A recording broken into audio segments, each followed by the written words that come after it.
Time now for our number one of the Saturday special right here on AM 1080 KSCO, 104.1 FM, and streaming worldwide at ksco.com. MZ, take it away. Josh Stevens. MZ, Michael Zwerling. Hi, Josh Stevens. So let's see. I have what is this thing? It says there's a note to me here on the computer. Yep. Jaunty's thing is ready to go as well as your intro music. Jaunty's thing and hour 2 intro. What does all this mean? It means those are where each of those pieces are located at, just because I named the Jaunty thing different. Oh, you're so professional, Josh Stevens. I'm MZ proofing the whole jig. May I ask you a personal question? Of course. As things are starting to reopen, around our country, locally, statewide, and so, do you think that there should be strict punishments for those who do not practice social distancing? For example, execution. Wow. Well, I would not want to go to that draconian of rule of law. Heavens no. Okay, it's sort of a tongue-in-cheek question that I asked you because you were cited a month or so ago for just looking at the beach. That was your crime, to look at the beach through a camera lens, I think. Yep. Yep. It was the biggest, deadliest sin of all, staring at the beach. Loitering, I say. Well, there are some people who really have a problem. I mean, someone gave me a dirty look for walking, and they did more than a dirty look for walking in public. Just no one even around me, but the person said mask with a cranky, angry face. Oh my as goodness! They passed me.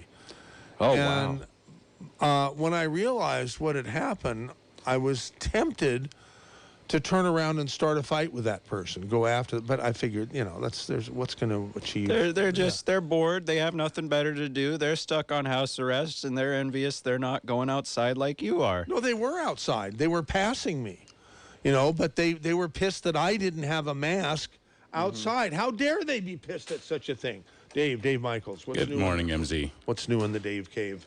Not much new out there, but we are running low. So if there's anything that you're thinking of picking up, you should get out there and do it today. Okay. We're expecting a shipment soon, but today is Saturday, and I'm out there every Saturday. I don't know what the deal is with that shipment because it was ordered a long time ago. I know. I don't know whether it's shipped. Do you know if it's shipped? I know it was supposed to ship Friday, so okay. We'll see if it gets here today, maybe tomorrow. But you can call me down at the cave, 218-5726, and I'll let you know when and if it did come in. I'm out there every Saturday, MZ, from 10 a.m. till 2 p.m.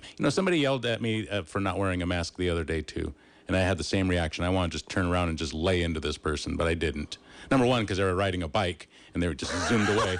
So you couldn't. So I would have. It was too late. Yeah. But boy, I wish I would have known that she was going to say that. Oh, that drives me crazy. Who do these people think they are? Forcing their beliefs on you.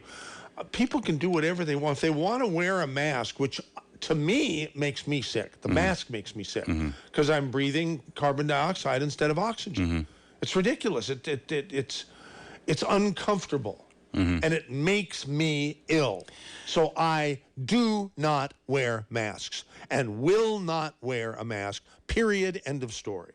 I don't know how much of it. I mean, they're obviously probably nuts. They're probably a little bit crazy. I suspect that if you ask their family members, friends, and neighbors, they would say, yeah, that guy's a little weird. But a lot of it has to do with the media. It's okay if they want to.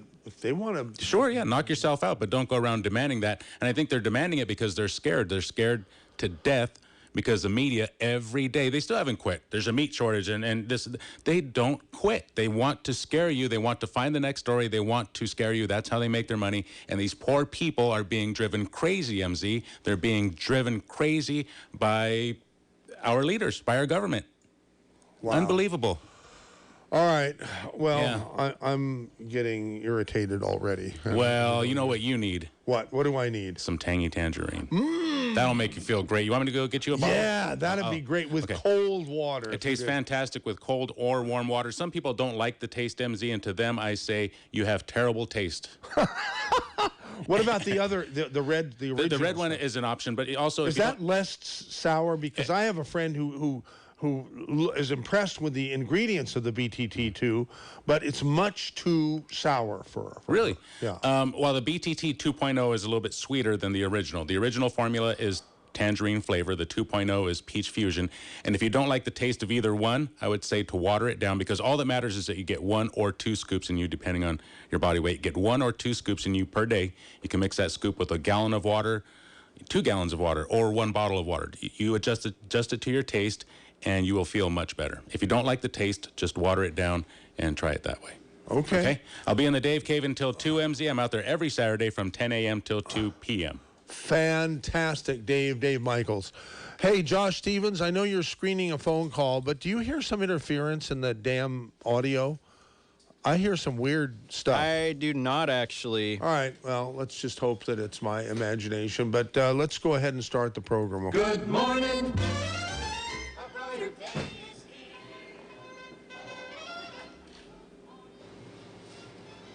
Why is it quiet? We've got time, we've got tunes, we've got time, tunes, and temperature. Get up and go, it's today, you know, on KSCO Radio. Was that one of our world-class technical difficulties? Absolutely. Can't blame that one on the dog. Well, you know what it was? Someone had pressed a button, and that's not supposed to be pressed here. And when I hit it, it almost blew my ear out. And then I realized that it's not even playing. You know what we're going to have to do? Redo it. Good morning. Yeah, I'm going to Now do it. stay right Here. I'm going to do it again KSCO because we do not stand for imperfections on your favorite radio station. So 3, 2, 1. Good morning. A brighter day is here. Good morning. May we bring you cheer. We've got time, we've got tunes, we've got time, tunes, and temperature. Get up and go, it's today, you know, on KSCO Radio. We are so excited, ladies and gentlemen, to have at least an initial guest with us who owns a hair salon in a Yuba City area, who has recently reopened and has some great stories for us. So that's what's coming up, at least initially on the KSCO Saturday Special. Who knows what will come after that? Good morning. Now stay right here on KSCO Radio.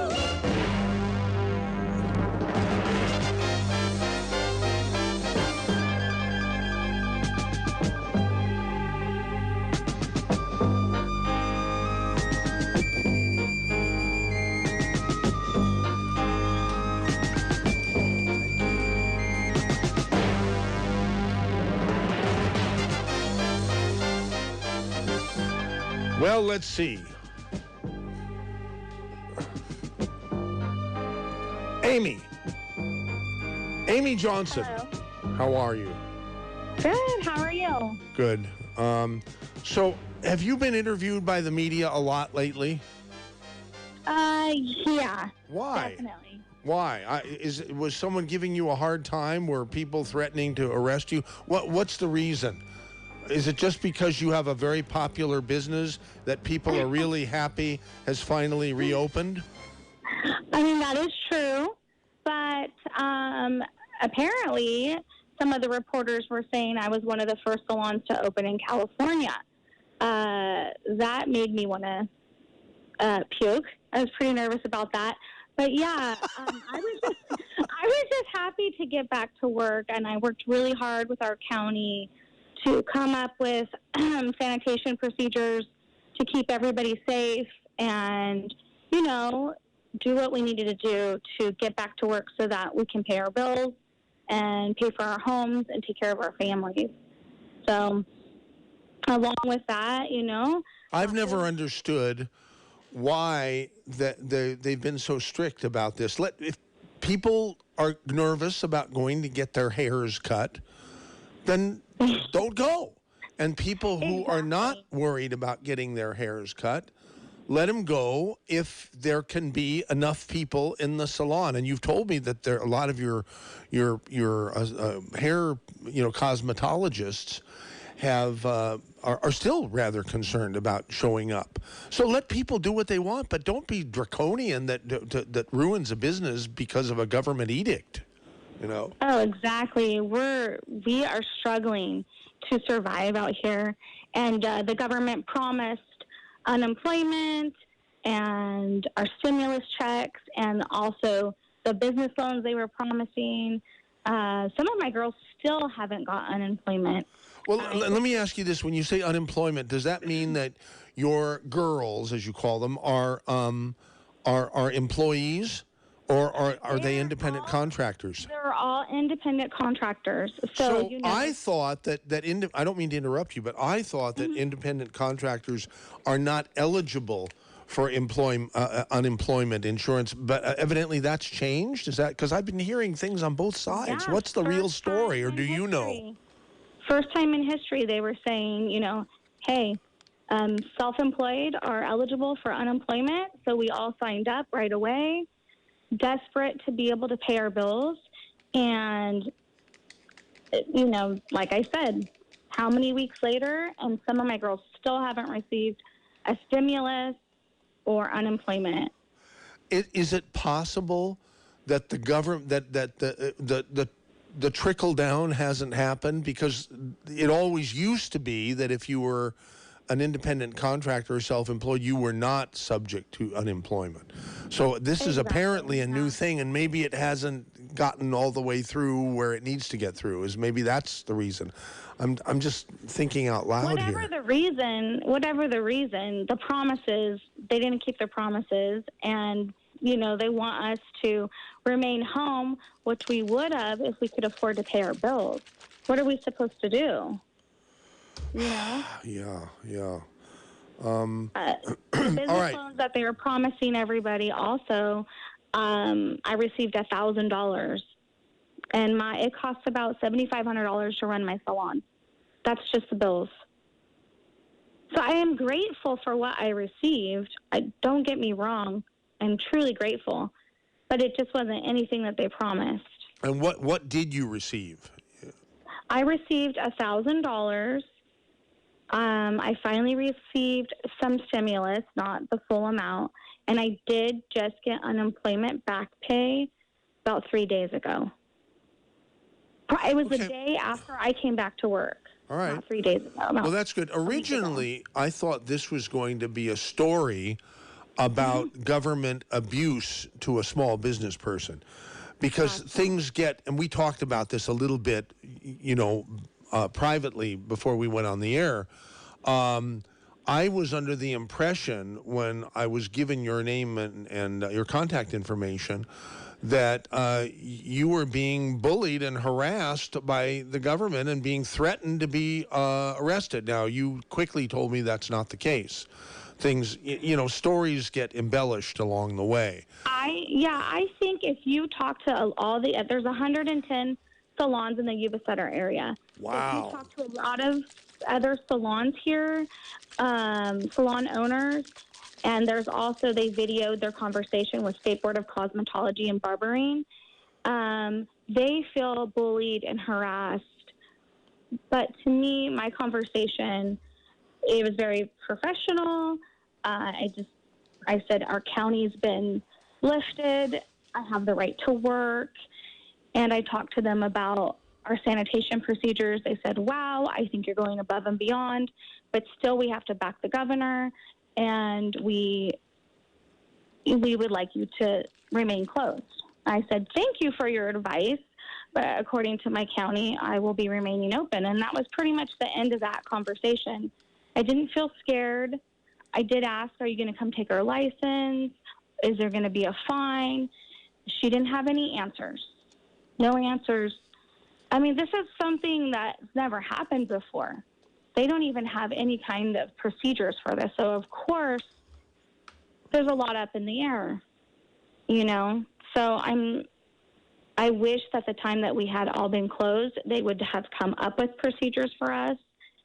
I don't know what's going on with that. I do feel like they've let us down on that part. For me, I was the first salon to open publicly, and worked with our county health director in coming up with some ideas of how to come up with some procedures to keep people safe and to be open. Honestly, I would have done anything to open. I said I would wear eye protective gear, gloves. Put a bag over me. I would have done whatever it took to put food on the table for my family. Right. Okay. We're talking with Amy Johnson, who is the owner of a very popular hair salon business. Mention the name of the business. I'm sorry. It's okay. It's Rockabetty's Hair Parlor in Yuba City, California. Okay. And when times are good, you've built an impressive operation over the last 8 years. Tell us about it. Well, we're in Old Town, Yuba City, in an 1864 building that's been retrofitted probably in about the 50s. It's pretty cool. And I started with one suite of the building about 8 years ago and slowly have taken over the other 4. And I'm actually opening a wellness center across the street also, right in the middle of this. So it's been fun. Every time State Board comes to check us, like they do, at least once a year, he's surprised I'm opening another place. Wow. So that's great. Our esteemed engineer, Josh Stevens, has a question or two for you. So I'm going to press a button that will allow you to hear him. Go ahead, Josh. Hi, Amy. Can you hear me? Yeah, I can. How are you? Oh, I'm excellent. How about yourself? Pretty good. Awesome. So I wanted to know, how do your workers feel about opening up? Like, do they feel safe? No, actually, I have one today that came back, and she's just extremely scared. And I tried to assure her that we've talked to Assemblyman Gallagher. We've talked to all of our county. I've talked to State Board many times. I've talked to my lawyer and ended up talking to another lawyer just to make sure that we are doing the right thing, because pretty much we've been voted the #1 salon in our area. And so I was told, that we're the example. So I just want to make sure that we're doing the right thing all the way around. I do take it serious. I want everyone to be safe, but it's time to open. Absolutely. And We how gotta about... get back Now, to life. wait a second. I'm not going to press the button. See if she can hear you. Go ahead, Josh. Go ask your follow-up And question. then how about your clientele? Did you hear that, Amy? No, I didn't. Okay, I'm going to hit the button. Go ahead, ask it again, Josh. How about your clientele? How do they feel? Oh my God, they are so excited to be back. We have videos of them screaming with joy over a men's haircut. Nice. So they're excited. They'll do anything also to be back. Excellent. And how many folks have you seen on opening day, and what about for the days following? Okay, so I made a health questionnaire and release form, and I counted the number of people that have been here. The first 3 days we were open, we had 120 people here, and there was only 3 of us working because my girls are too scared to come back. Goodness gracious. Well, at this rate, who knows? Maybe the rest of your girls will be willing to come back after they see that all the ones who are braving the elements end up fine, and it'll become encouraging. It's setting the example, and it's helping ease the minds of the general public as well. So you're doing great work out there, Amy. I got to give you kudos, and I have a bonus question if you got a moment. And this breaks the point of relevancy, but can you hear the trains go by your salon? I know the Coast Starlight passes Yuba City, but doesn't stop there. I'm just curious. Not very often. Not where I'm at, no. Dang. But yes, amazing. Well, keep up the good work, and I'll let MZ continue with his show and not step on his toes. I'm going to show my age now. When I think of Yuba City, I think of Juan Corona. Oh, yeah, right? We joke, yeah. Corona. Awesome. No, Juan Corona, not the coronavirus. Do you know who I'm talking about? Yes, I do. Okay, good, because it was so many years ago that he was in the news for killing a bunch of people, you know, and then going to prison and getting his eye poked out. You know, Yeah. I remember something about that, but it might have been so long ago that even you as a resident don't even. Anyhow, No, I remember. Yeah. okay. Yeah. So, all right. I'm going to let's see if members of our audience have some questions for you as a proud, what do you call it? Charter opener of a privately owned business here, a reopener of a business here in California. Amy Johnson in Yuba City.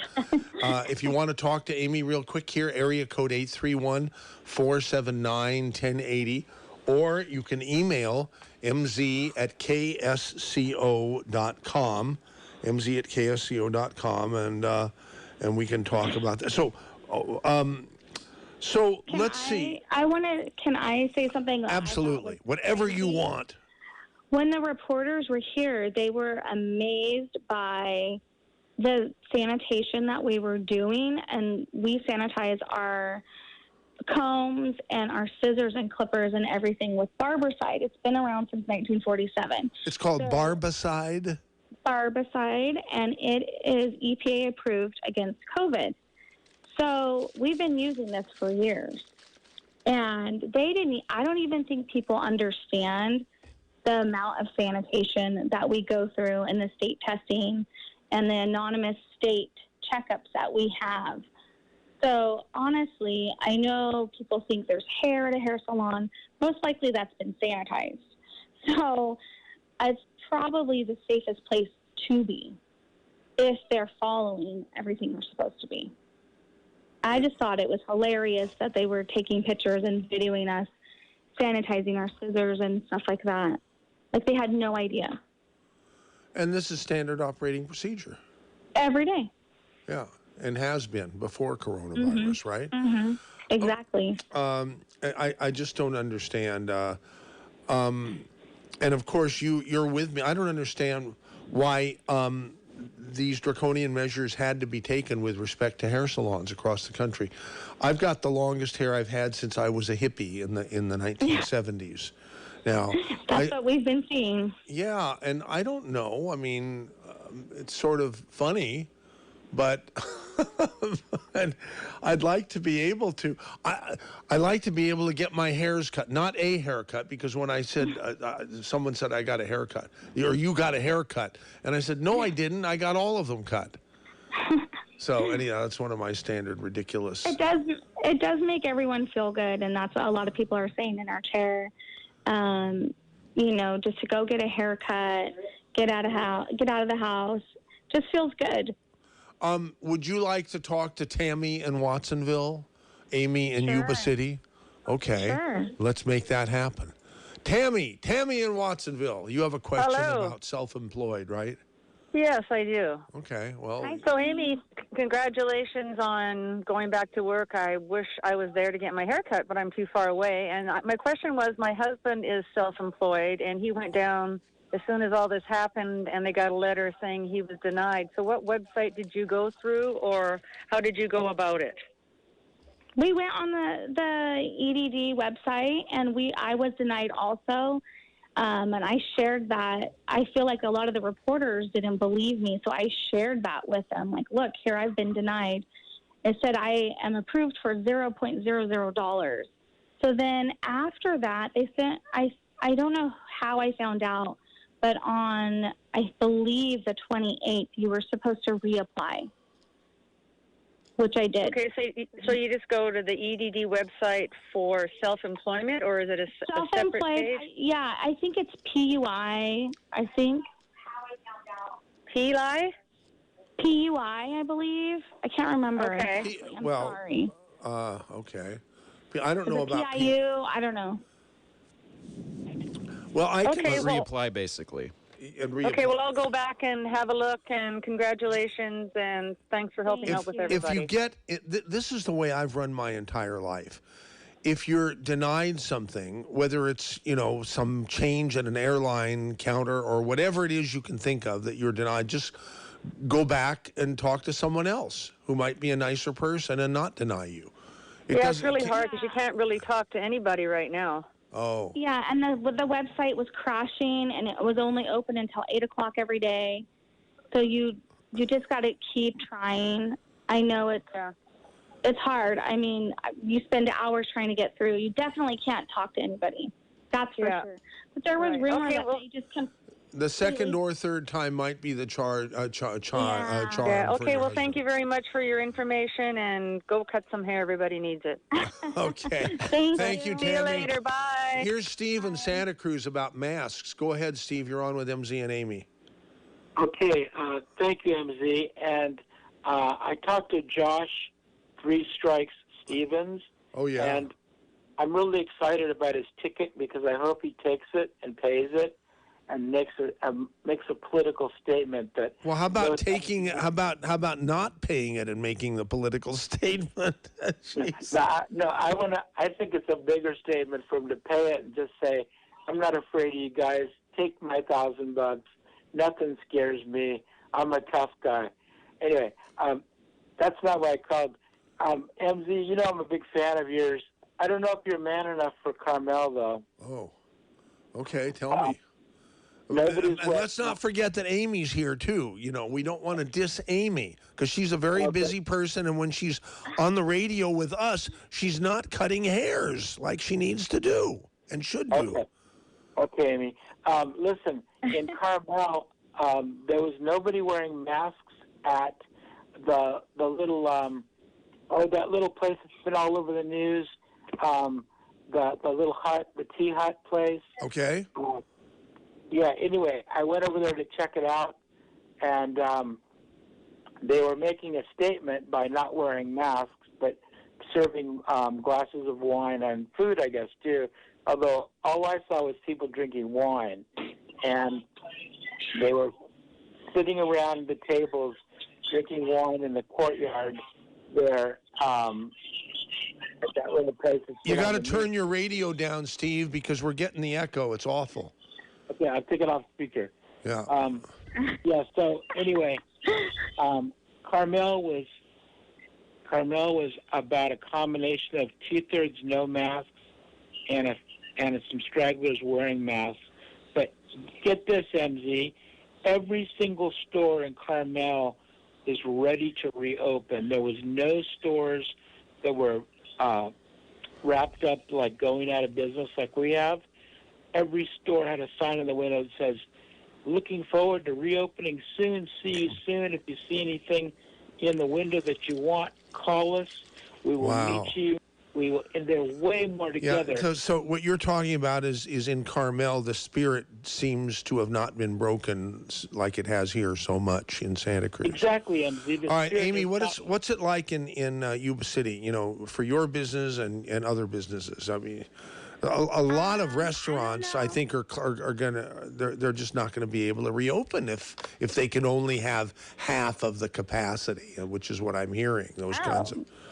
I mean, I don't think so. I mean, you guys have seen Yuba City County on the news. I'm sure we are a bunch of fighters and survivors, and a lot of our places are open. The Silver Dollar here in Marysville. Just right across the bridge, they had to fight and got harassed by ABC once about them serving alcohol, and then a second time they literally shut them down. So, I mean, our county, we've all come together and been fighting for everybody. There is a restaurant that is closing down, I believe, in Gridley. It's pretty sad. That's why we had to fight so hard to get open, because everyone's struggling here. Right. I'm sure everyone everywhere else, you know. MZ, one of the things you would have liked was I saw at least 4 or 5 wineries down there that were doing wine tastings at their door. People had to stand at the door, but they stood there with the tray and the glasses of wine, and people were able to do wine tastings. I saw a lot of restaurants were open, serving at their door. People could not go in. Same with a few taverns. All the galleries were, they had all their art displayed, and even the lady with the shoe store was selling shoes at her door. So people could, I actually asked to look at a pair of shoes, and she handed them through the door to me. So, see, Carmel really had a high-energy spirit. There was a lot of people in town, and no businesses are shutting down there. Wow. Oh, that's awesome. So, hey, thank you, Steve, for calling 479-1080. Thanks, Ed. Appreciate it. And if there are some other callers, I think Josh has another caller now. Hopefully there will be others. 479-1080 in area 831 or mz@ksco.com via email. Phyllis in Las Vegas sends an email with questions. Was she shut down at any point? Were you shut down at any point, Amy? Yeah, I mean, by state board or our county? Anybody. I mean, by anybody. yeah, we were. We did have to leave on the 19th. We followed that, and then our county was just working hard to get us open after that. And so then we opened again on May 4th. Right. Could I ask a quick one? Yeah, go ahead, Josh. Just a sec here. Hey, Amy, are you offering full services, or have you had to cut back as part of your reopening in order to ensure you had the right supplies and everything of the like? Right. Good question. Our hair supply stores actually closed down. We couldn't even get supplies until Wednesday. I think maybe that was the 6th. So according to our county guidelines, we only have 30 minutes close contact before we have to take a break from our client and sanitize. So that would mean some of my clients are leaving with wet hair, or they're getting a dry haircut, any kind of quick service that we can do, or, it's 30 minutes close contact, then they're leaving my chair and I'm sanitizing. It's a lot of sanitizing. I'll just say that. It's cut my business in half, for sure. Will you be able to survive at this? Absolutely. Always. Okay. I'll do anything. Whatever it takes. That's just a great attitude. Wow. I have a lot of girls counting on me, and I've worked so hard for this place. I told my girls, we have a group chat, and I told them, don't fear. I've got my application for McDonald's or any other kind of essential job, and I will be doing that to keep this place going until we could open, That's great. You're my kind of person here. Phyllis from Vegas still has another question. What has been your communication with the governor's office, if any? With the governor's office? Yeah. I would say no personal communication. Just talking with people from my county and James Gallagher, who is helping represent us, and just anybody else that I can get any help from. Attorneys, I feel like I've been to war, to tell you the truth. And all they want to do is work and pay my bills. It's ridiculous. Wow. Well, it's definitely strange times. Okay, so let me relock you in here. We got a couple of callers here. Sybil in Aptos about masks and Switzerland. You're on with Amy and MZ. Yeah, hi, MC and Amy. I just got news from Switzerland. First of all, they never had mask mandatory. They never had that. And now they're actually back to normal.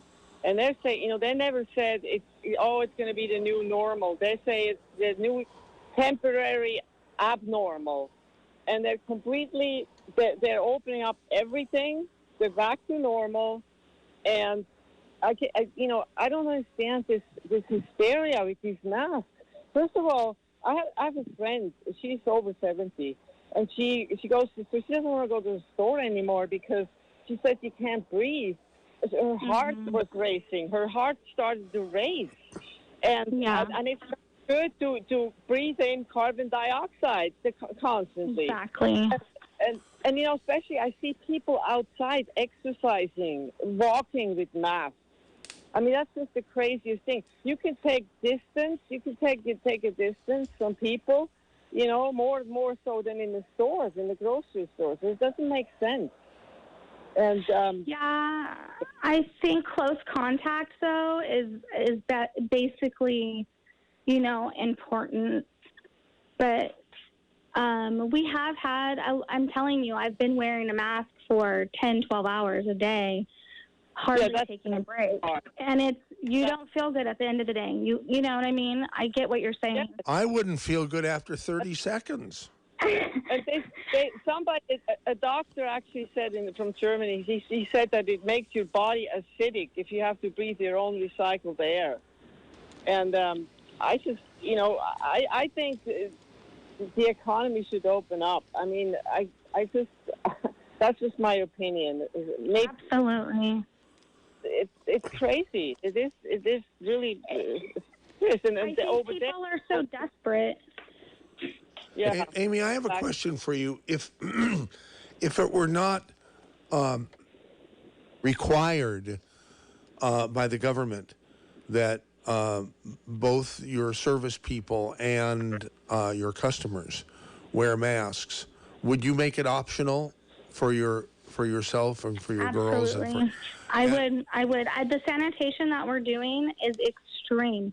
At the end of the night, I'm sanitizing the whole salon, every surface, light switch, toilet handle, sink handle with the barber side.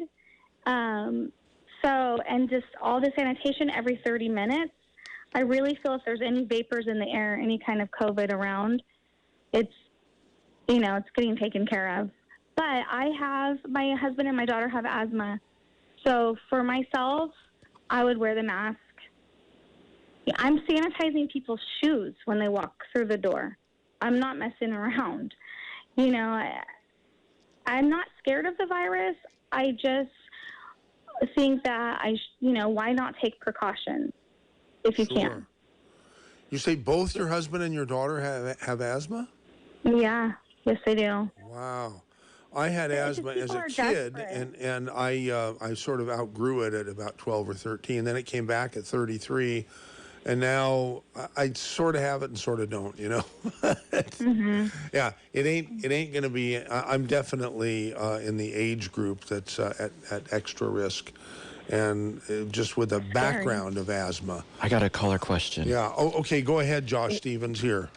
Alrighty, so Carol from Scotts Valley, shout out to our lovely KSCO listener, asks about temperature checks. So, Amy, do you perform temperature checks when customers enter the door? Oh, sorry. Amy, did you hear? You know what? I didn't. I pressed the wrong button, Josh. Ask it again. Alrighty. I'm sorry. So, a caller asks about temperature checks. Do you check the temperatures of either your customers or employees or both when they enter the premise? It's not required by our county guidelines, but I do have one. I couldn't get any more thermometers. Literally could not even buy one or get one online or anything.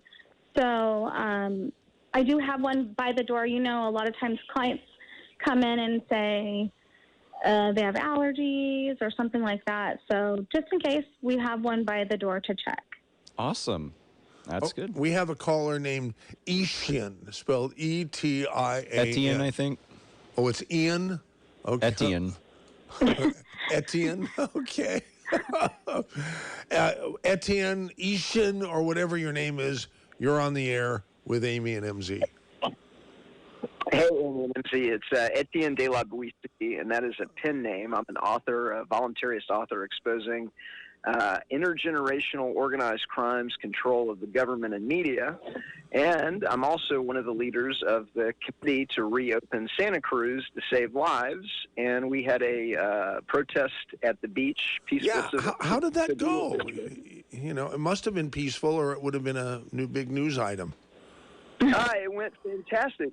In the past 3 weeks, we've been double size, more than every week. We started out with 10 concerned citizens that didn't believe the official story, didn't think we were having a pandemic, were concerned about their neighbors and their businesses, and began, just getting together to discuss the situation. And then we went to 20, and then we went to 35, and yesterday we were north of 60 that showed up to peacefully reopen the beach and engage in peaceful civil disobedience, Martin Luther King, Gandhi-esque. We're not going to comply with these regulations, the police came out. They ordered us off the beach, refused to comply. We went to them and we explained to them that they should not be engaging in this kind of behavior with the community, that the thick red line that they draw in the sand is we're not going to enforce victimless crimes. And we suggested to them that if they got together with their union and went to their management and said, we want to be respected by the community, we are going to, as a group, refuse to persecute victimless crimes. We're going to say the thick red line is, for there to be a crime, there needs to be a perpetrator and a victim. Society can't be the victim. And we're only going to act to protect life, liberty, and property, that the community would respect them. And so that seemed to kind of resonate with them, and they moved along and did not harass us anymore. Wow. That happened here too. When the first directive went out, we did have some police officers come, and it's a small town, so we know everybody. And they did seem to be, like they didn't want to have to come, but they had to. So they just really just gave us a flyer saying, hey, you're not supposed to be working, not supposed to be here. But I will say it was nerve-wracking even coming to my building that they were going to come. It just didn't feel good at all, I'll tell you that.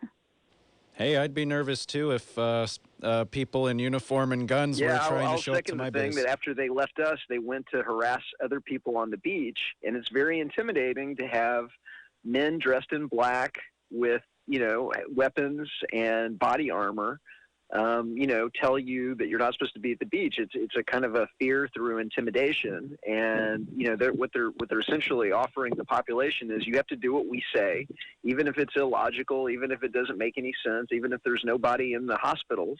And we've been to the hospitals. Before we really started this campaign, we went and we visited Santa Clara Hospital on the 14th of last month. It was supposed to be the epicenter of COVID in California. And we know for a fact that there's no pandemic going on in the epicenter of COVID in California.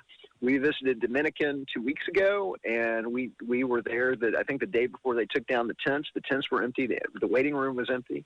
They weren't willing to say that they were in the middle of any kind of pandemic. There's only been 2 people that have died in the entire county, and both of them had pre-existing conditions. And so there simply is not a pandemic going on in California. The death rate is less than 1%. It's 0.007%. It's no worse than the seasonal flu plus COPD plus, pneumonias. So let's reopen these businesses, because this is starting to smell like economic warfare being waged against the population to put these businesses out, force these businesses to go out of business. And so let's reopen them, and I think we're getting close, because I see more and more people are just completely ignoring this entire manufactured hoax scamdemic. I wanted Amy to be able to hear that, so she's been off. I'm putting her back on now. I don't know if you want to respond to any of that, Amy, or not, but our lines are filling up pretty quickly here now. So, that's sad to hear. That, I mean, like I said, our local police did have to come out when the first directive went around, but that's why we opened early. Our county all got together and fought for us to open, because they could see what was happening to our community. Boy, what a different county than our county, that you describe. Our county would the Nazi woman who runs this place, who runs Santa Cruz, the health officer. I think she'd have us locked down for the rest of her tenure in her position. I think these people get big heads. They start thinking they're gods, and they ought to be ashamed of themselves. I call them the newly unelecteds. Yeah. All right. But anyhow, here's a really interesting. We've got other people. We got Andres. We got Doug.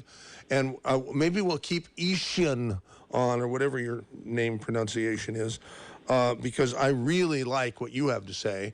and you are not wishy-washy at all, Ishin or Eth or whatever your name is.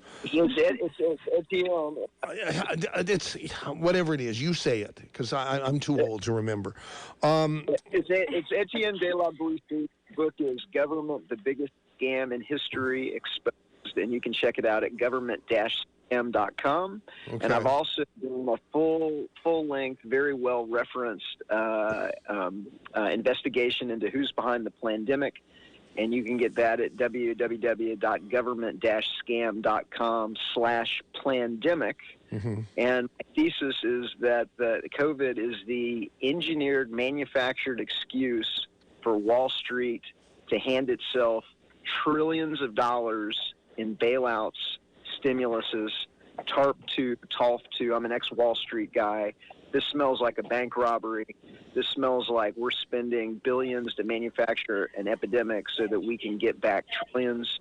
And you're watching Blackstone, BlackRock hand out trillions of dollars right now buying commercial paper. Okay, well, hold, very interesting. But here, while we have Amy, I want to have I want to direct emails and callers to her. This is an email sent by Jay Roth to mz@ksco.com, and the subject line is barbers. Quick question for your guest, MZ. I have a full beard, and getting it trimmed is one of the main reasons I go to my barber. How is that supposed to happen if I'm wearing a mask? This hoax is ridiculous. Easy. Oh, okay. Easy. I almost sent you a picture of that. It's possible. Anything's possible. I just have the mask on, work around it. If I have to take the little, ties around the ear off, I'll just have him hold it on his face. No problem at all. See, I mean, you don't make things difficult. You make things easy. No. And do your best to comply at the same time. You're my kind of person. I get sort of cranky and irritable and call county health officers Nazis because I don't like their, I don't like the way they behave with their drunken with power stature. Power trip. Status. Yeah. But anyhow, Honestly, I sent a really heartfelt voice recording. I couldn't do a video. I just really chickened out on that one. But just begging our health advisor to open and just give her some facts of our sanitation and how the board works and what we're tested on and what they come out and check our salons and barbershops. Well, here's a question for you. It sounds like you did a lot of background, a lot of research to be able to provide that information to your health officer. But you felt that was obviously necessary. Maybe if you hadn't done that, the health officer would have been as draconian as our health officer is? I got an opportunity to work with Jim Whitaker and just kind of realized that maybe people didn't really have any facts, or maybe she wasn't understanding what we do. Just like the reporters taking pictures of us using Barbicide on our scissors, which we do 20 times a day and have done, for as long as I don't know exact date, but forever. So I thought it was important to give her those facts and let her know that Barbicide was EPA approved against Corona, and just that we already have to go by strict guidelines. So let's make some new guidelines that we can follow, and we definitely can. Okay. Let us go to our next caller, none other than Andres in Capitola by the Sea. Andres, you're on with Amy. Hey, thanks for taking my call, MZ, and congratulations, Amy. I hear from what I've read in your county that you guys have, quote-unquote, opened up. I don't know how compliant your health officer is with common sense, but something that I started doing last night was looking into the specialty background that many of these health officers have. Your health officer, whether it's a good thing or a bad thing, your health officer has no background in epidemiology or in immunology. And guess what, MZ? Gail Mule, who I've been calling a Nazi since the beginning, I'm glad you're on board now. Guess what her specialty is? What? Do you know that? No. OBGYN. This is exactly what we need. And during a pandemic, what everybody always needs is an OBGYN doctor, right? Huh. No. And you look into Monterey County, that guy doesn't have anything to do with epidemiology. The only person that I could find, I looked up 7 different counties. The only one around here that I could find was Alameda County. That person, that health officer, is a bioterrorist, terrorism background stuff. But if you look at the state health officer, Dr. Angel, she doesn't have any background in either epidemics or in immune systems. So I think one of the steps that we could be taking at the county levels or even at the state level is asking for replacements, going to our county supervisors and telling them, hey, if we're really in an epidemic, if this is that big of a deal, why don't we get some health officer in there that can actually provide some expertise that is relevant to the situation? Why do we have an OBGYN, mental health specialist, or it's such a joke that they're putting onto us right now? Dr. Newell, get your bags and pack them. Pack your bags. Yes. Go back to your Planned Parenthood and keep doing your abortions. Don't try to kill us all with asphyxiation and carbon dioxide poisoning here. It's a big joke, and we're the punchline is the way that I see it. But my question to Amy is your county, is your city open for business for people from outside? Could we take a road trip and hang out in your town for a while? Spend money? Good question, because like I said, since I'm one of the first salons to open, and I was told, make a video of your sanitation, I feel like all this is on my shoulders. And so we did contact James Gallagher and asked him his thoughts on that. And I thought about reaching out to Dr. Lou also, because lots of people are wanting to come from out of town. So basically, after talking to my management and my lawyer and James, we have decided to stick to people from our county. Now, I'm sure there's going to be a lot of angry people. There has been a few people that they seem pretty understanding, because it's a health and safety issue. Oh, so Andres, you sound disappointed. It sounds like you were possibly considering making the 4-hour one-way trip to Yuba City to get your hairs cut by Amy. No, I'm actually might be going to Oregon here in a couple of weeks, and I might have stopped along the way. Oh, I see. Yuma and Marysville. Don't they have a pizza chain out there? Isn't there a Mary's Pizza? That's my favorite pizza place. Yeah, absolutely. Mary's Pizza Kitchen, I think, right? They also have something called I've never heard of it. Yeah, they have them in a few towns up north, and Bionic. I think there's a Bionic burrito place. I don't know what that's all about, but I remember that over by Mount Diablo. They have the best. Mary's Pizza is. It's in Dixon is one of them, and there's probably a dozen others in various towns, and they all have the same great recipes. They all have, meatballs as big as your head, and stuff like.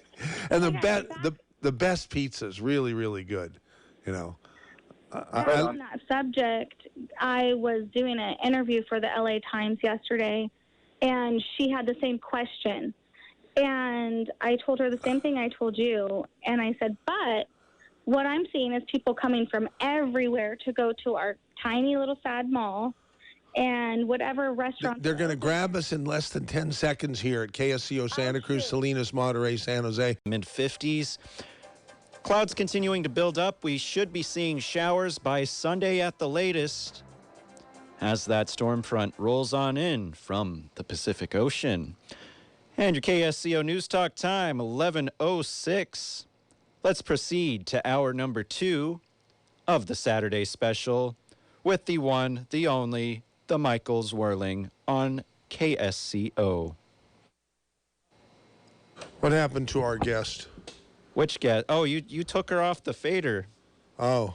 She's there. Oh, no, she's not. No. She was there earlier. Yeah, let me get her back. Of course, I don't know what's wrong with my, I can't, Everything's all haywire here. So Yeah, open up your audio player, and I guess we can just start off with John T's thing, and then we'll get your guest back. Oh. Sound good? I guess we can do that, but maybe we were done. But I wanted to be able to. No one knows. I don't know how to get on the phone here and talk to the guest. So she probably thought that was the end and went away. Possibly. That's probably what happened. So just as a courtesy, call her back and say, look, are we done? You can come on if you want to, but you're probably busy doing other things here. Yeah. Just as a courtesy, I didn't want her to think that we just hung up on her after leaving her hanging. Of course. That's not the problem. Is I don't know how to work the equipment in my own station, and so I tried to talk to her on the phone, say we're going to be here, we're going to be in a break for at least 6 minutes. Do you want to stay on? And if you do, great, and if you don't, we understand. Hey, you remember? But I couldn't do that. You remembered the station ID at the top of the hour, so that's all that matters. You got the most important thing done. We're not going to get fined. We're being good boys up in this business, and that's all that matters. Oh, and Ellie Black, the actual rep of the committee. The committee to reopen Santa Cruz to save lives is on. And the who line, was that other person? I don't know. I asked that other her, person we're just as bamboozled. Wow, because that guy with a funny name and fast talking and seemed to like the fact that I liked what he was saying and sort of took over the whole show. Yeah, it happens. when you say nice things to people, you inflate their egos to the point where they can't function. It happens. That's show business. All right, and then I thought this was some person that you put on. No. And you said no. I even put it in parentheses in the call screen. Not the person I contacted. Jeez. All right. That's okay. Well, anyhow, KSCO apologizes for putting out unintended, incorrect. But we're here to correct the record now, and that's what matters. Exactly. Damn Yes, sir. Skippy. All right, so why don't we play the hour 2 phone intro? Should we do that? We should. Oh, hello, darling. I hate to hang up on you, but I'm sorry, baby, but I have to go. It's time for that wonderful record show. I'd love to visit, but you'll have to call back. KSCO has the inside track.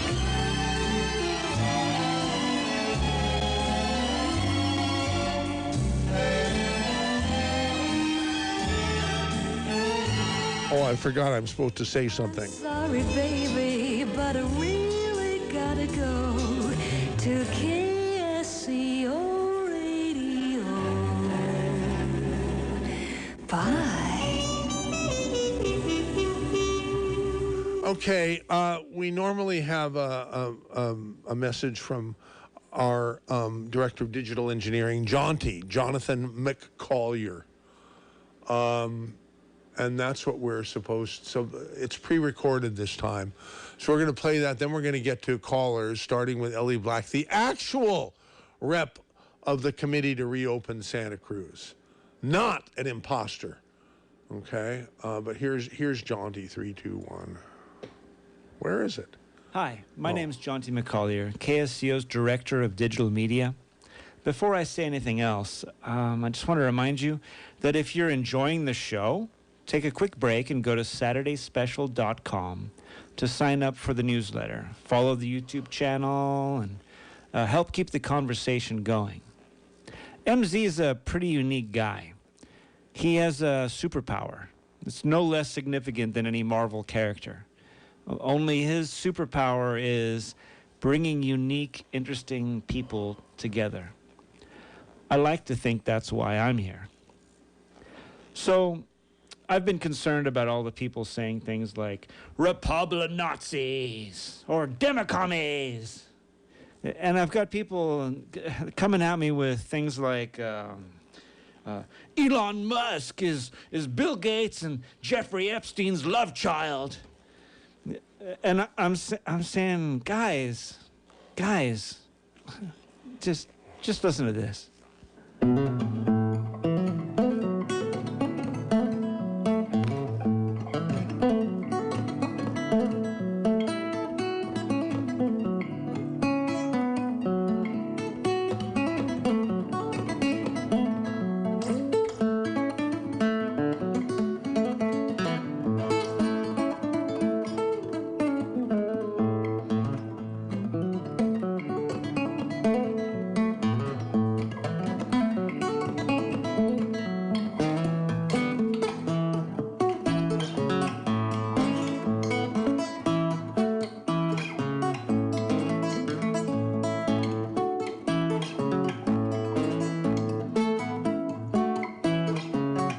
Don't you know where you are, a little bitty ball and a little bitty star?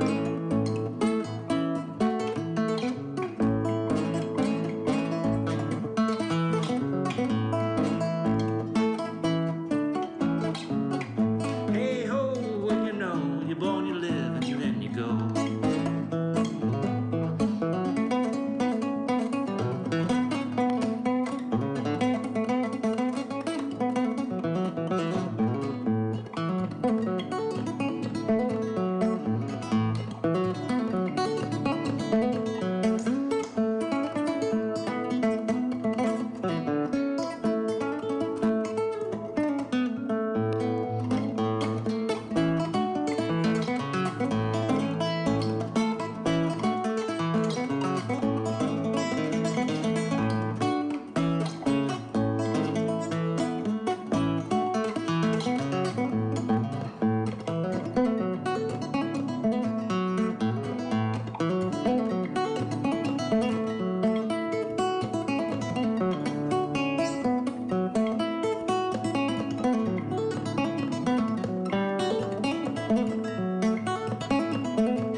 Hey everyone, thanks for listening. Email jc@ksco.com to let me know what you think, or if you find anything digital that isn't working right. I hope you enjoy the rest of the show. I'm looking forward to hearing from you. There goes Jaunty and his orchestra. And his orchestra. Man, Yeah. the past few weeks of updates, I feel like I've just been walking into open mic night at Sub Rosa. Well, maybe. Now, we can get down and really heavy during the next hour and talk about what life is going to be like, so dramatically changed as I believe it's going to be. It ain't going to be anything like we've been used to. Not even close. Is that sort of too depressing a subject for hour number 2 of the Saturday special? It might be, huh? Yeah. All right, well, forget it. We'll do something else then. But let's, before we do anything, let's go to Ellie Black.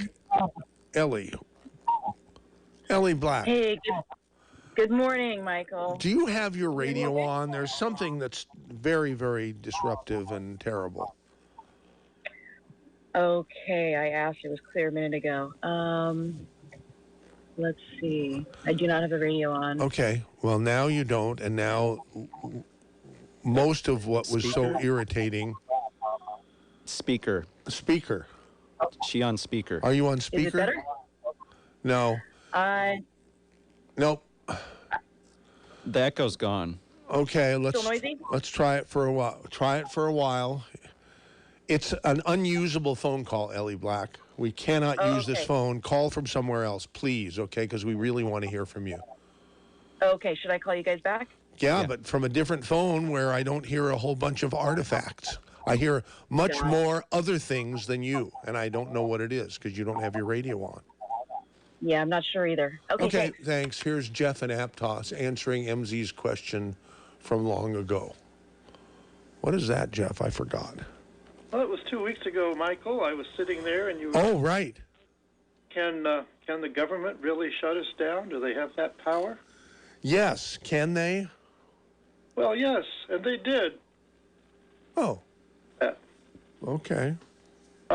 We still have the freedom to stay home. Isn't that nice? For the time being. Yeah. Well, no, you always have the freedom to stay home. At least get evicted. Yeah. But, as you know, there's been a lot of kickbacks against the government's using the power that it seems to have. And we're getting some lawsuits going, as you've heard about. And the people are rising up. And government governs only with the consent of the governed, and well, we'll see how much we consent. Yeah, I guess that'll do it. So, all right. Well, thank you for answering that question. Yeah, people are still finding that lawyers are an essential business, too. At least lawyers are finding that. People get around how to make their wills and get powers of attorney.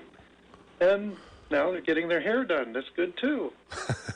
Right. Yeah, that's for sure. Hey, well, thanks for following up, Jeff. Appreciate it.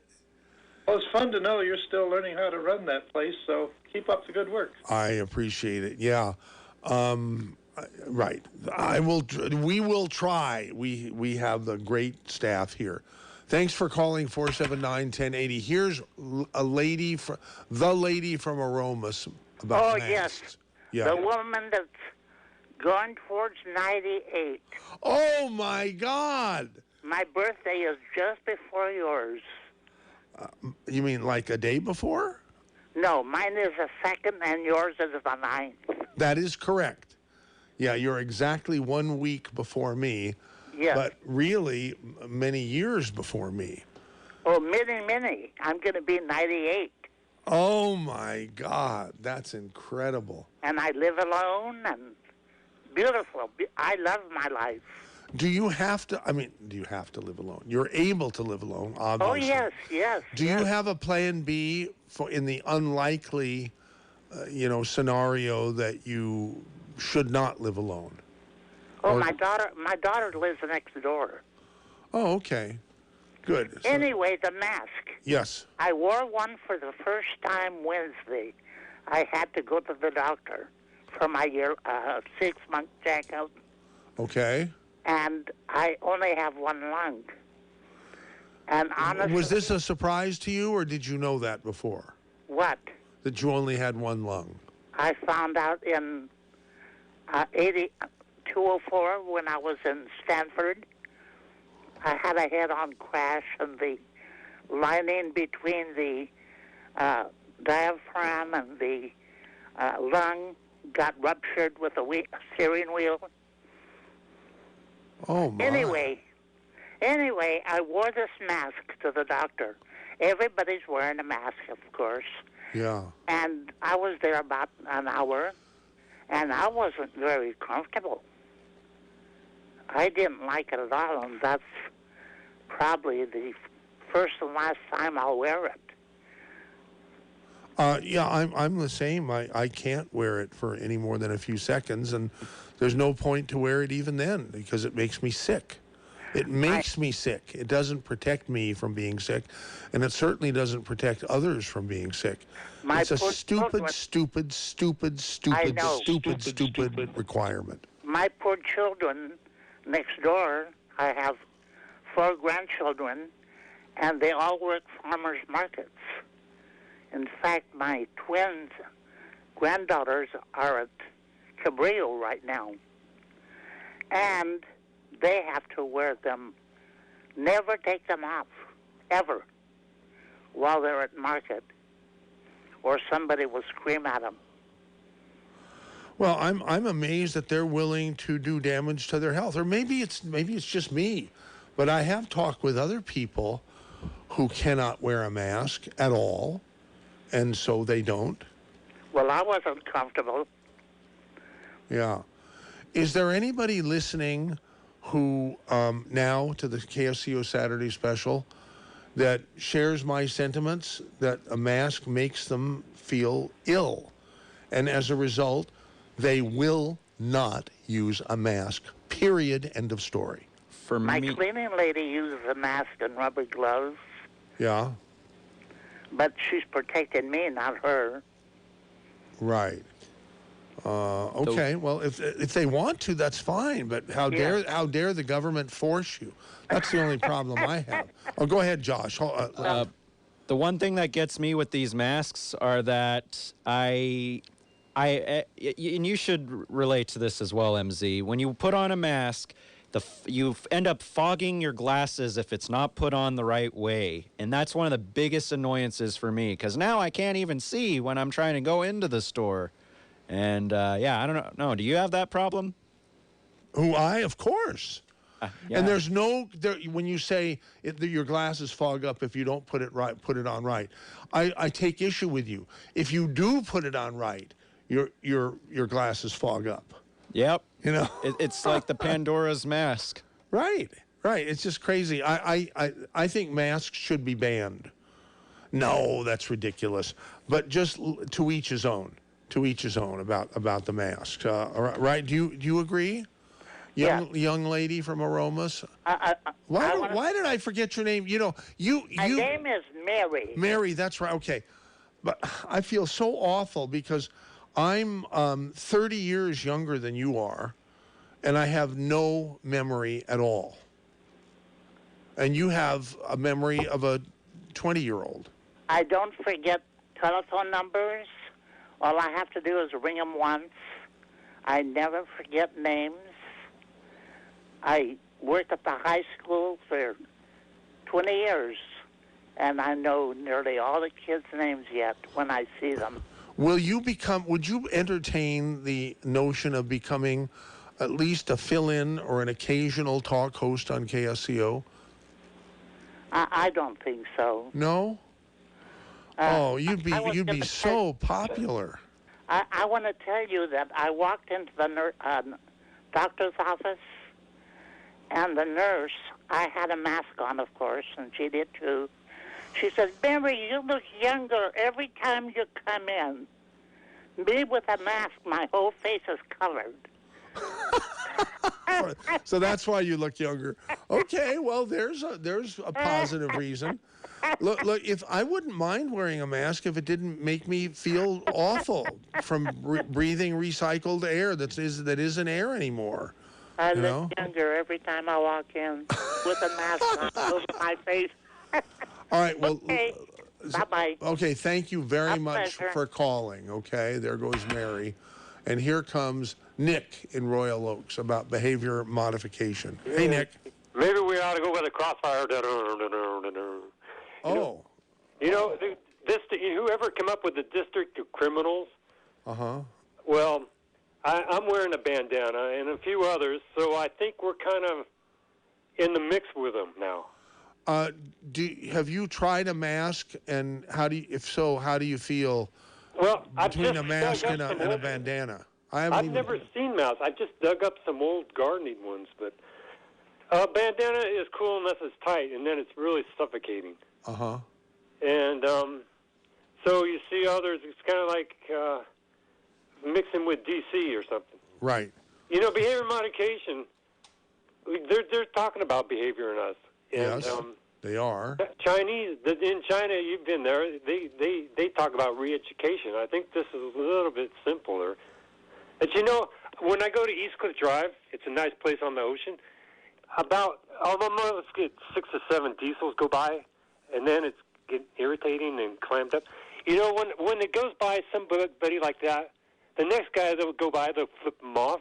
It's that kind of they just get madder and madder and hold it, and then they blow it off on the innocent. You think that's true? Do I think that's what?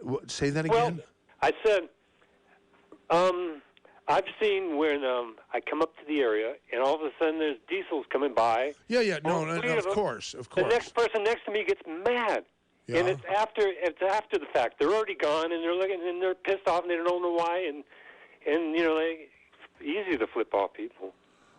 Well, so what's the question you asked me that I didn't quite understand? Did you forget to? Oh, well, I asked you something about that situation, but I'm going to continue for a moment. Okay. You know, Sam the monkey. Which monkey? From down at Otto's. You know, I would never impose that behavior that Sam became on anybody, but it was put on me, and I've evolved from that. But that behavior even exists. We used to drive by. Like my uncle lived in Brantford. He knew excuses and things, and we drive by, and all of a sudden your mom's bringing you out there. So, and I thought you kind of teased him some. Who? Sam the monkey. I didn't do that. No, I know she. We've come up by you a few times, and we could see you guys standing there because we always drove in from San Jose. But my uncle was in Brantford, so we'd always get to the boardwalk. Nick, I'm beginning to think you're hallucinating. Are you? No, not quite. Are you sure?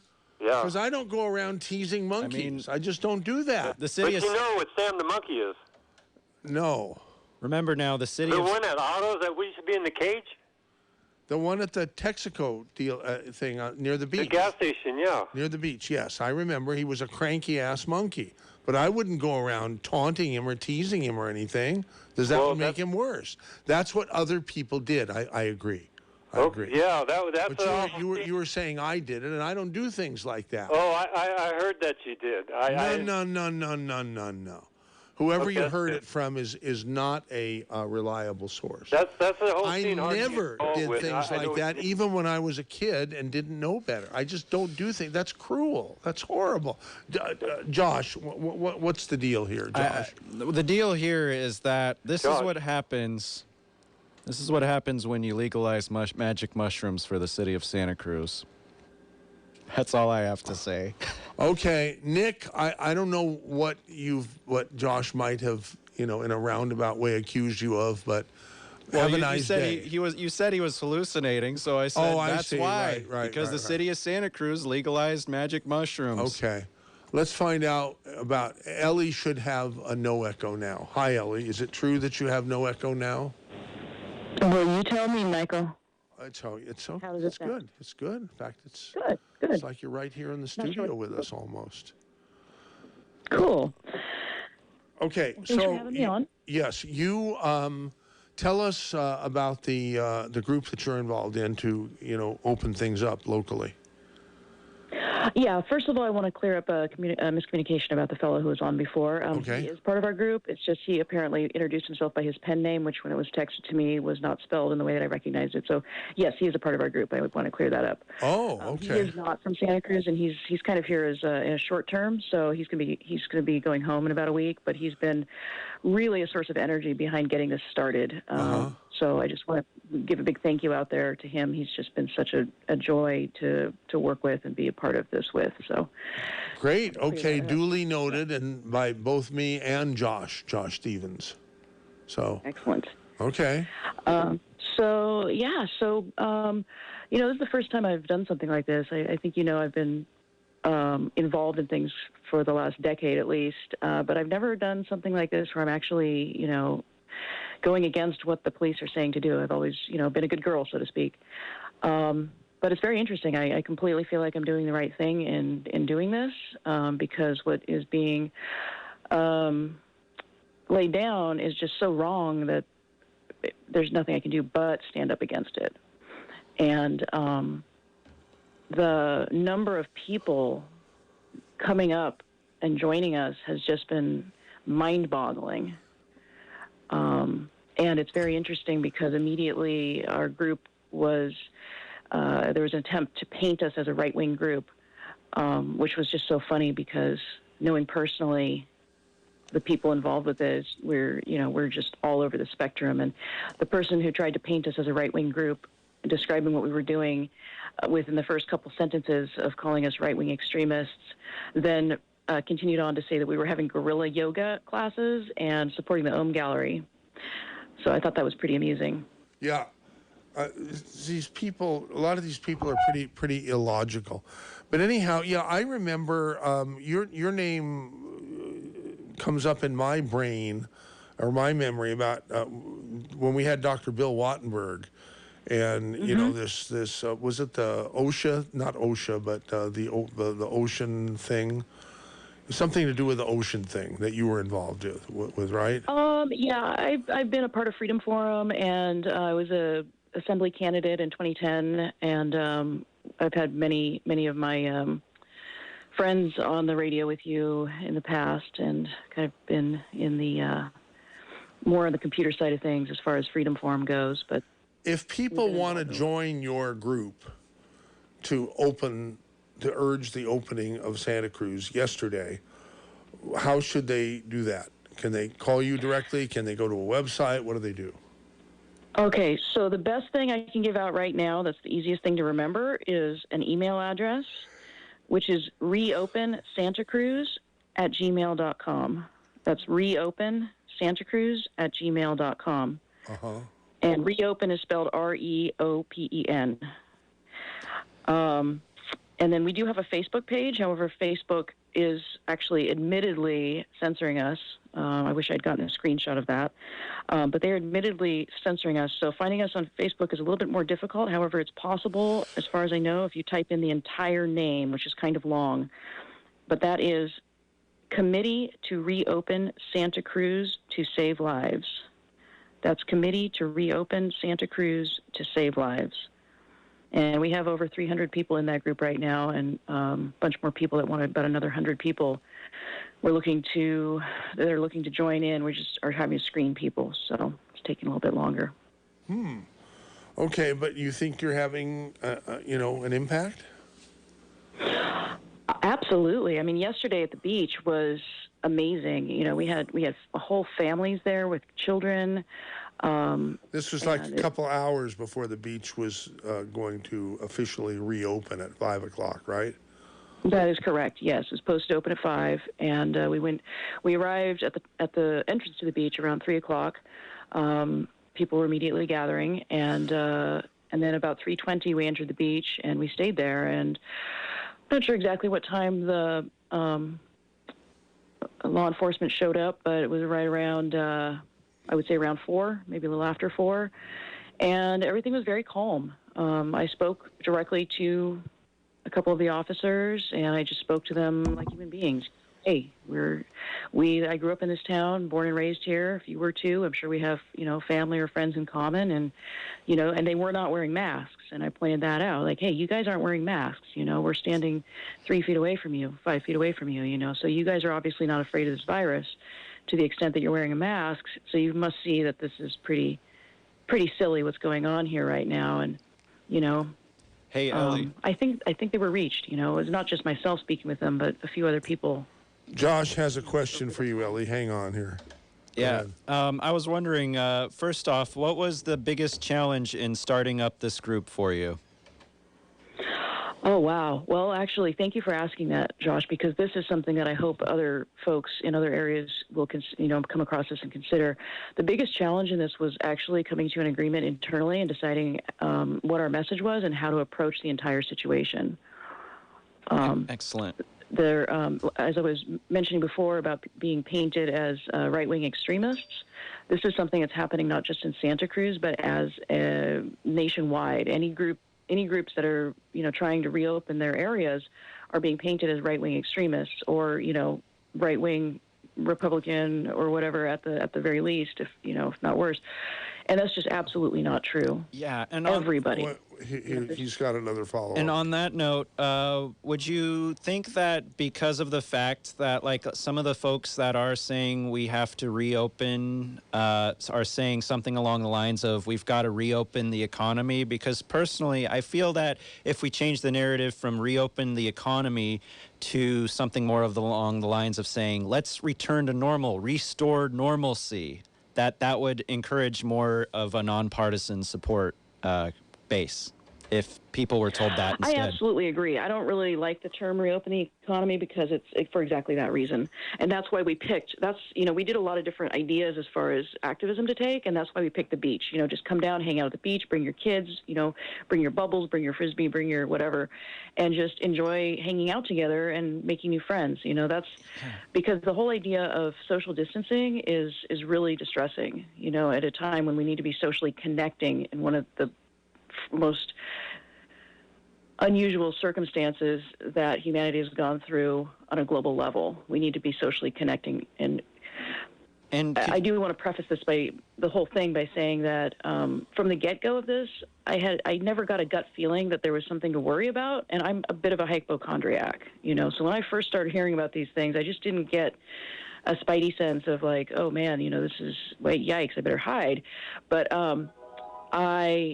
I kept my mind open, and I started to look at data, and the data backed up what my gut said, which is that this is just not something that's killing millions of people, and it's just keep your immune system up, and get fresh air and sunshine.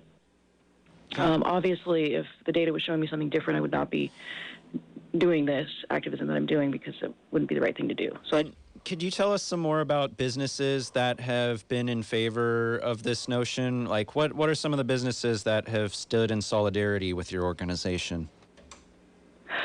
So it's been a little bit difficult because business owners are, justifiably very scared. It's a little difficult, and I'm not going to name names publicly because those who are in support of this who are not willing to go publicly.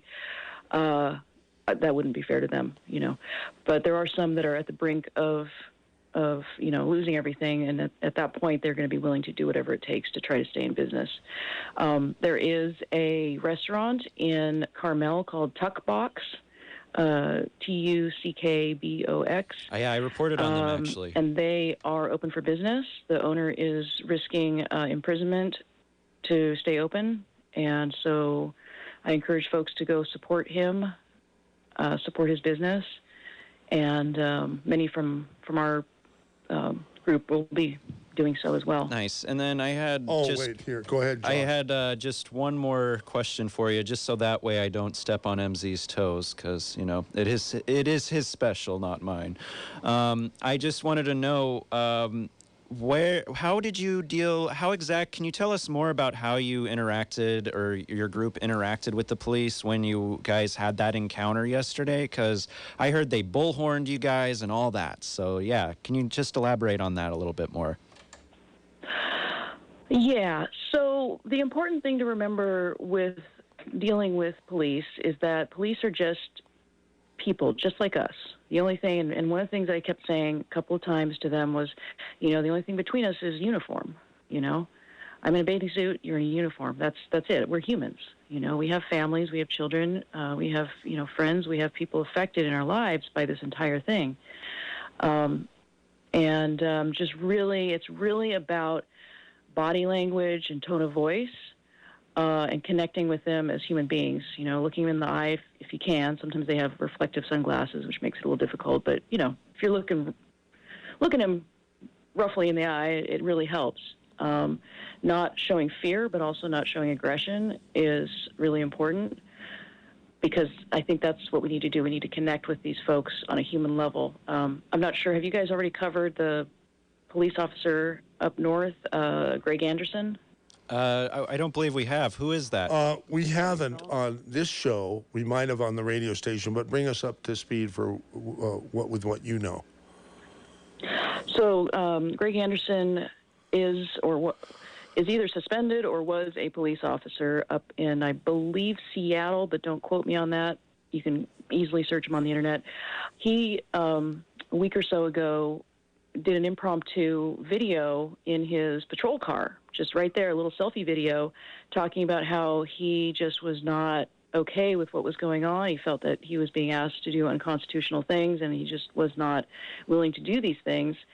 And after the video was published, it went viral, and his colleagues back at the office were applauding him, like, hey, man, good job, good words, man, amazing. Like, it's a really heart-wrenching video. This guy is amazing.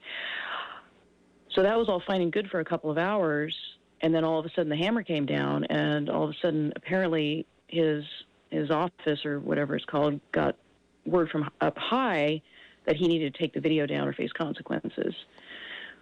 And he decided to stick by what he had said in the video and stick by his principles. And as far as I know, he's either fired now or under a suspension that's going to lead to being terminated. But a GoFundMe set up by his supporters, keeping in mind millions of people have seen this video, has raised over $300,000 at this point to support him. Well, what you've described is a hero in my eyes. Couldn't agree more. Yeah. Well, great. Thank you for calling in and giving us a report, Ellie Black. Always great to hear from you. Could I mention our... Please, absolutely. No, okay. Yeah. Awesome. So we will be repeating yesterday's event next week, Friday, May 22nd. We will be at Cowell Beach next to the wharf from 3 to 6 p.m. And the posted time that we are, quote-unquote, allowed to enter is 5 p.m. So we'll be entering at 3, but we will be there till 6 for those who would feel more comfortable coming at 5. So join us for sunbathing, getting some vitamin D, playing music, singing, meeting people, sharing thoughts, having fun. And be sure to bring some delicious food to share with everyone, right? That was missing yesterday. Yes, I was pretty darn hungry. Yeah. But we do encourage people to bring, educational signs, hopefully nothing, keep it family friendly. Musical instruments and stuff like that. This is nonpartisan, non-political. While people are free to do as they wish, of course, we do request no American flags and nothing super political for the simple reason that there is such a strong nationwide attempt to paint our group as right-wing extremists. And as many of you out there know, even just something as simple as our flag has been now co-opted as a right-wing extremist symbol. So we do make that request. Keep it just like a fun party beach day. Okay. Hey, thank you very much for calling. 479-1080. That was Ellie Black and her great wisdom. So thank you. Here, I want to thank M for the email. It says, I can't wear the blasted masks either. PSA, looking for someone to shop my grocery list for me, volunteer, a good Samaritan, etc. And I'm not going to give the email address. If you like what M says, just send me an email. I'll put you guys in touch. But M puts in memes. Number one, fact. There are more Americans infected with Trump derangement syndrome than CV. And meme number two, you might want to hear them. You might not want to hear them, but forcing people to wear masks has nothing to do with safety. It's an experiment to see who's a follower and who isn't. Thank you, M. I couldn't agree with you more. It's the Saturday special. Got about 15 and a half minutes remaining. So if you want to join us here, 479-1080 is the phone number, or you can email mz@ksco.com. I'm going to press next and see who is next. Dan in Watsonville about masks. Hey, Dan, you're on. Yeah, I agree with you that we shouldn't have to wear them. They look so totally ridiculous. I feel like an idiot when I wear one. I even have a sign on my back door that says "No mask allowed here." I have pictures of people wearing them with a circle and a line through it. And I don't think the government has the right to force us to wear something that looks so ridiculous. And it really it's like forcing you to wear a costume, but it's worse than that. For me, it's a health issue. Use your common sense. I mean, even if it doesn't bother you, if you're one of the lucky people whom it doesn't bother to wear a mask, breathing back carbon dioxide instead of oxygen, God bless you. And I'm not saying don't wear a mask if you don't mind it, but for God's sakes, government, don't force me to wear a mask that's going to make me sick and not help me or in my humble opinion, help anybody else. I think it's absolute ridiculousness. So, okay. Hey, so you agree with me? Yeah. I agree with you. It's hard to breathe those things. It's very unpleasant, and I do my shopping as quickly as possible so I can hurry up and get it off. And this is, I think I have a good idea. Why don't we wear a Halloween mask instead? We could be Halloween all year long, and it'd be fun. Well, the Halloween masks are hard for me to breathe in also, from my memory. I haven't worn one in many years, but that's what I recall. Anyhow, thanks for calling 479-1080. Dan in Watsonville. Here comes Bob in Carmel. A comment. Yes, on- hello. I want to discuss what it's like living in Virusville. The only plus for all of this that I see is that people are seeing what it would be like to live under modern Democratic Party rule. And this could be a plus for us in November. Second, we've got these blue state governors without evidence. They think they're saving lives by ruining lives. And that is getting more and more evident every day. Finally, regarding masks, and I agree it's so damn stupid, what I miss most under this edict is not being able to trade smiles with people. I pass on the sidewalk. I'm in Carmel, and that's always been one of the most pleasant things to go out. People are friendly and smile at you. Now it's just like you're in a prison. And regarding your MZ not wanting to wear one, some supermarkets won't even let you come in unless you. Then have they a don't mask. get my business. Well, Lucky, Whole Foods, we're going to have to find. Yeah. Bleep them. I'm going to find the ones that aren't, and that's where I go. Yeah. Now, last but certainly not least, I went to the dentist yesterday, and in leaving the dentist office, they required me. Now, I didn't have to, but I know them. I'm friends with them, and they said, "Wait, we need you to answer some questions." I said, "Sure." So my friend there behind the counter had about 8 questions. Have you had a cough? I said, no. Have you had an upset stomach? No. And he went down through some more. And I asked, well, what would happen if I answered yes to one of them? I was told I would be tracked. By whom, I do not know. Wow. Pretty scary, Carmel Bob. Pretty scary. Yep. Anyhow, thanks for calling You bet. KSCO. Appreciate it. Next caller is Joy in Monterey. Hey, Joy, you're on. I just wanted to say that I totally agree with you about this mask thing. They get all hot, they get all sweaty, and I've seen some dirty-looking masks. It's like I understand that, it's to benefit people and to save us and to save others, but we should have that option to actually wear a mask or not. So I totally agree with you. Okay, thank you. I appreciate it. Maybe I should do an editorial about that. It takes a lot to get me wound up to do an editorial. Maybe I should do something, because it's really bothering me more than it's ever bothered me before. Anyhow, thank you very much for calling, Joy, 479-1080. Here's the next caller, Ken in Santa Cruz. Question about the Saturday special. What is it, Ken? Hey, I had a question about the Facebook situation. Oh. Obviously, almost everybody I've ever met knows that we have the freedom of speech in this country, with the exception of, the crazy thing in a movie theater. You yell any crazy stuff that causes people harm. But aside from causing people harm, could it be, and here's a possibility, but you guys can answer this off the air, but I wanted to ask if when we as humans go on to establish a Facebook account, do they hit us with one of these fine printed things where at the bottom you have to click accept, and then you're accepting the decision of whoever is the authority at Facebook? I believe the answer to that is yes, but I can't swear to it. It's got to be, because all of those corporate companies, have their terms and conditions. And as they should. It's fine, It's a private company. Yeah. It is a private company, and they can censor if they want. That's the way I look at it. If I was in charge of that company, I wouldn't censor people unless they said things like the Holocaust didn't exist. I might not even censor them. I'd ridicule them. There are very few things that get under my skin, but that's one of them.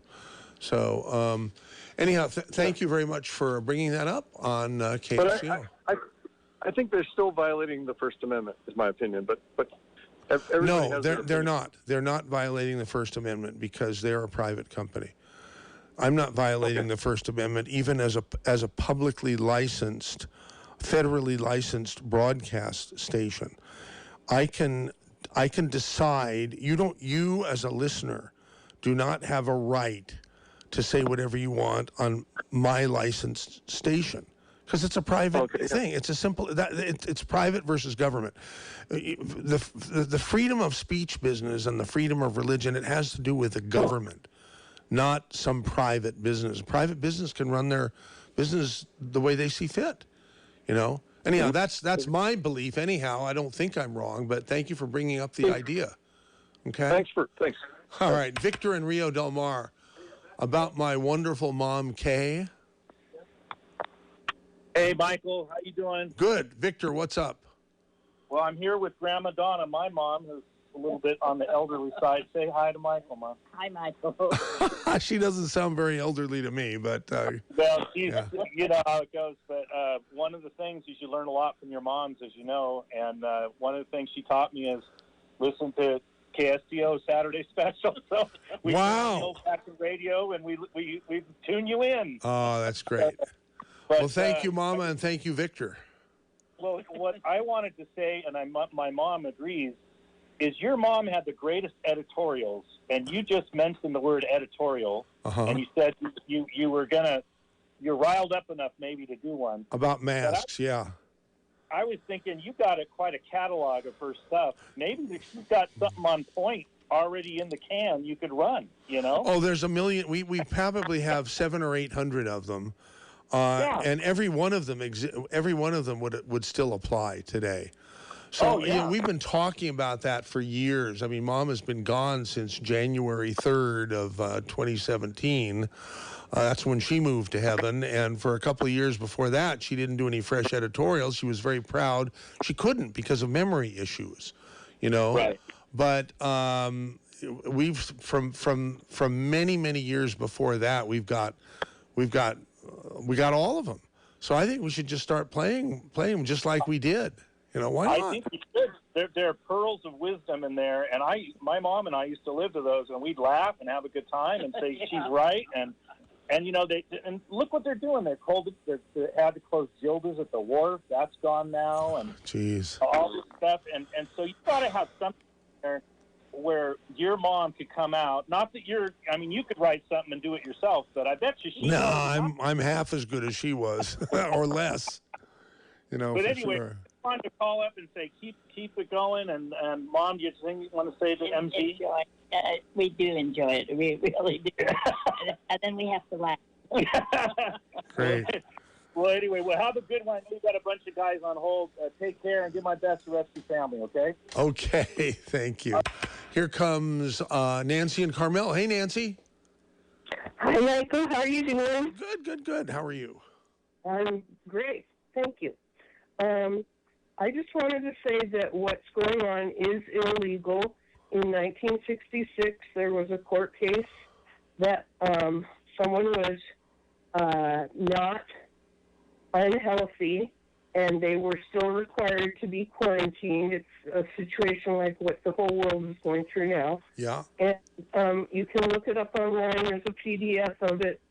If you punch in 52 cal APP 380, it'll come up. But anyway, it says, we wish to emphasize that a mere suspicion someone is infected, unsupported by facts, giving rise to reasonable or probable cause, will afford no justification at all for depriving persons of liberty and subjecting them to virtual imprisonment under an order of quarantine. That is in the Constitution. Nobody's paying attention. So, but thank you for bringing it up, because they should be paying attention. It's they're defying their own law. Thank you. Somebody needs to know this so that they can go sue the government or whatever. Anyway. All righty. Thank you for bringing it up. We appreciate it. Our next caller is Gray in Aptos about the masks. Gray, you're on. Yeah, you had some pretty good callers there. I was thinking that the mask, since that's supposed to be preventing the spread of the disease, maybe a looser mask, but I would much rather have a mask and not be kept from work and over the 6 foot thing, because a 6 foot distance, then they're not allowing a lot of small mom and pop shops. I'm not saying don't require masks. I mean, well, wait a minute. No, I am saying don't require masks. You just have it be optional. Don't require that you have a mask on if you want to do anything or do something. Yeah. What I was thinking, make it though, an MZ, optional thing. Yeah. What I was thinking is there's going to be a lot of people in California, a lot of politicians or people that we don't even vote for that are going to say, well, no mask, then you can't go back to work. And that's my position. I think people should go back to work. Thank you. Thank you very much. That was Gray and Aptos. Here is Theodora in Santa Cruz. Hey, I'll make this quick. Okay, thank you. Two things. And the first most important is in Gail Newell's order, she puts out these orders. The one dated April 23rd, that's the only one I saw. A friend had it. It says very clearly when they're talking about masks, I think it's on the third or fourth page, that if for reasons of, that you just can't wear a mask because it's unhealthy for you, you have problems with it, you don't have to. Now, that may not get you into the store or or some of those places, but there's actually a recognition on that county order that masks can be problematic for people. Wow. Okay, you just renewed a little bit of my faith. So April 23rd, the county order signed April 23rd. There's about 4 pages. You got to look for it. But the other thing around the difference between the reason Facebook and the social media, they get a tax break because they're listed as public carriers, like a telephone company. And if you're getting those breaks as a public carrier, you have to honor the First Amendment. You don't get to take people off.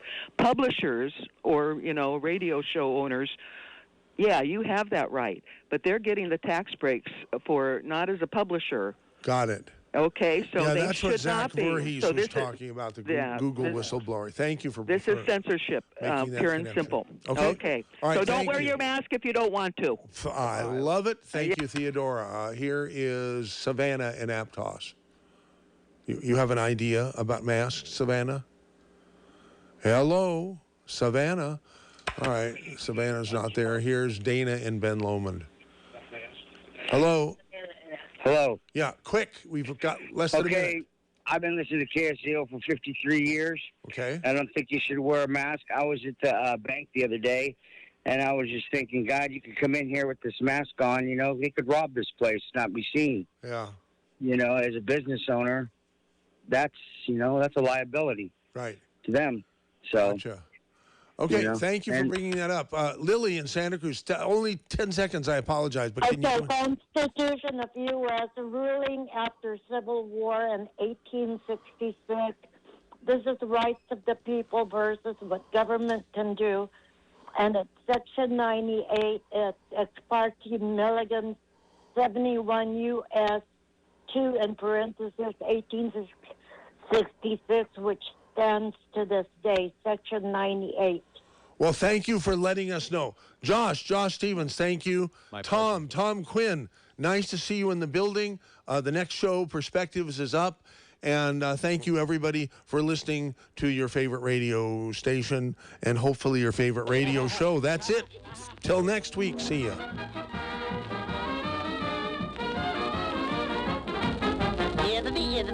Yeah, that's all, folks. You're in